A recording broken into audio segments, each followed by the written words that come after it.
জুলাই সনদ ও গণভোট অধ্যাদেশ বাতিল হওয়ার পরই উত্তপ্ত হয়ে উঠেছে দেশের রাজনৈতিক অঙ্গন।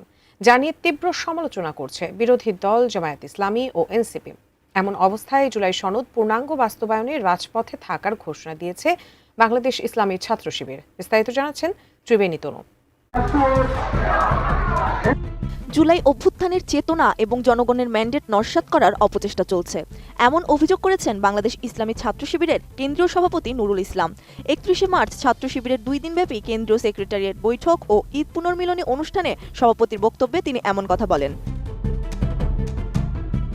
নুরুল ইসলাম জানান, জুলাই সনদ বাস্তবায়নের দাবিতে 25টি রাজনৈতিক দল একমত হয়ে স্বাক্ষর করলেও বর্তমানে তা একটি বিশেষ দলের হাতে জিম্মি হয়ে পড়েছে। এরপর তিনি হুঁশিয়ারি দিয়ে বলেন, রাজপথের লড়াইয়ের মাধ্যমে অর্জিত বিজয়কে আইনি মারপ্যাচে নস্যাৎ করার কোনো চক্রান্ত ছাত্র জনতা মেনে নেবে না। জুলাই সনদ পূর্ণাঙ্গ বাস্তবায়নে রাজপথে সক্রিয় থাকবে ছাত্র শিবির।